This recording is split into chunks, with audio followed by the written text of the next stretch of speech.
Hey everybody, we are going to get started on part one of our superhero or flower project. And for this demo, I'm going to show you how to put in a lines layer, and that's all. So you're going to go to File and open your image of your choice that you have saved from Canvas. And once you have it here in your work area, it's going to be your background image. You're going to go ahead and turn the opacity down, not too much, maybe about 75. And we're going to be working with the pen tool a lot in this particular project. You're also going to be using the zoom function a lot. So I'm going to zoom in considerably here. I'm going to focus on the face.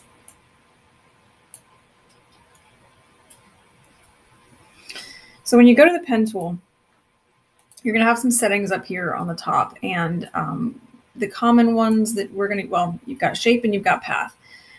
What shape is going to do is it's going to start a new layer for you as you create your line. So if you take a look at my layers panel here, as soon as I click, it's going to create a layer that it's calling shape. And I don't even have to finish the shape to do that. As soon as I do that clicking, it's going to begin its own layer, which is fine for now. However, the difference is the next time you're going to put begin a pen tool path, you're going to change it to say path up here so that it stays on the same layer, because if you keep doing shape, it's just going to keep piling up your layers and that can get confusing. So we don't want to do that. All right, so the first time I clicked, it dropped this first anchor point. Second time I clicked, it dropped the anchor point with your handlebars. And remember that you are going to press Alt, hold Alt, click the blue knot right there to get rid of one of those handles. All right, and then you're going to kind of continue on tracing around your image, getting those curves as precise as possible. Now, at some point, it's probably going to become very unwieldy and clumsy to have that fill already in there. You don't want to take it out, though. I would suggest adjusting the opacity so that you can see where it's going to end up, but it's not in your way.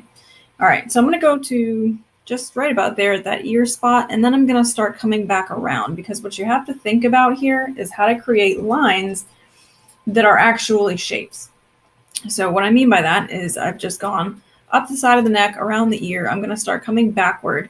Now be aware that if you get too close to the line that you've already established, then Photopea is going to think you want to add an anchor point, and I'll show you what that looks like. Just like that, and you're like, ew, what happened to my line? So if that's what happens, just come over here to your history panel, click back up, and ease a little bit further away from it to give yourself the second part of the line. Now this can be kind of tricky, which is why you're going to be using the zoom function a lot. Come back to my pen tool here. And now I can get closer to it without altering the line I already am happy with.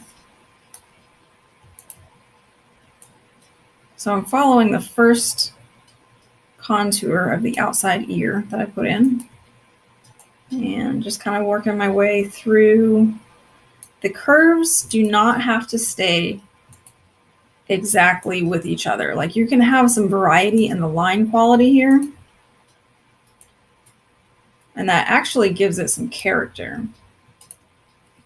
Zoom out a little bit.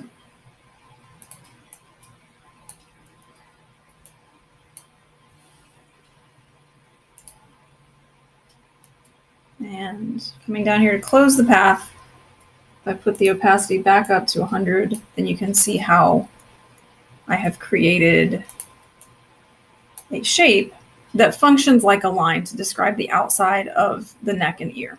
So what I'm going to do is go all the way around the face, identifying really just the most important parts. And by that, I mean, what do I have to have, the information that I have to establish that this is a face. So I'm going to need to go all the way around the head. I'm going to need to separate the side of the face from the hair. I'm going to need to put in the eyelid here and the pupils on both sides, the nostrils.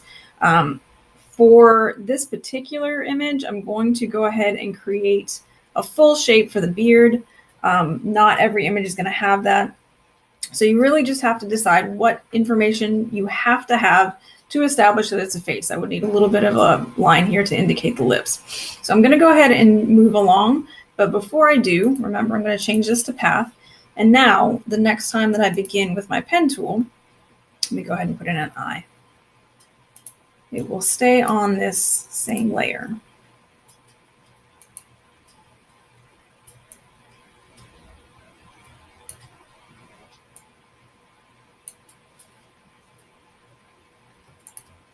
Now, if you forget to switch to path and you end up creating layers that you don't need, it's not an emergency. You can always select and merge them.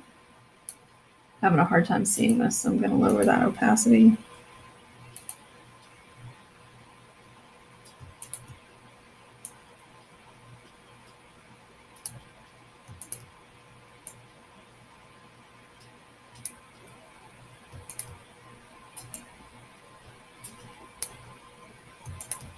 Working my way around the pupil, the iris.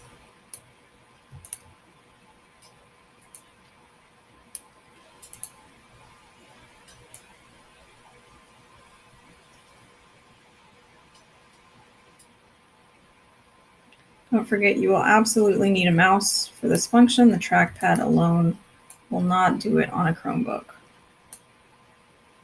Okay, fill in my opacity again so I can make sure that that contour is pretty close. Now, it's not perfect, and if there is something that I want to change, for example, that little anchor point right there I don't like. So I'm going to come over here to the Direct Select tool, and that will allow me to move either the anchor point itself or the handlebars or whatever I want to get a better contour. And you can click onto a different layer to see how that comes together. That's better. All right, let me zoom out here.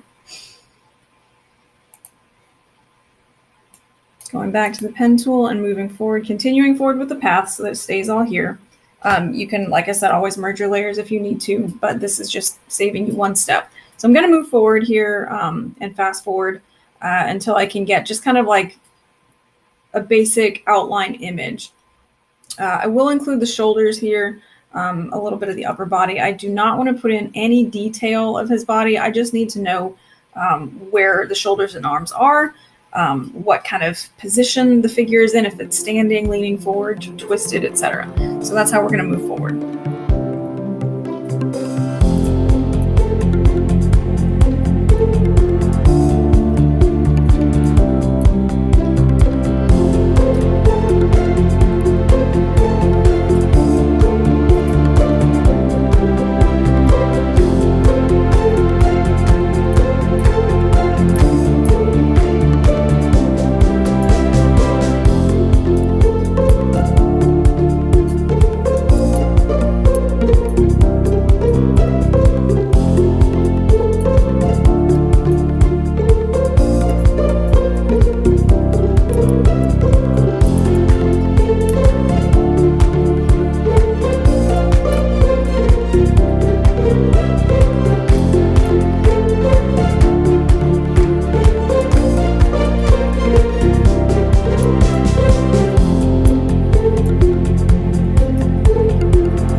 So far. Always, feel free to turn the visibility off of your background layer so that you can kind of see how it's coming together. Notice the only areas that I have that are really kind of full and dark are the beard here and the eyebrows and the eyes themselves. The rest of the shapes are created really, really thinly to give the impression of line.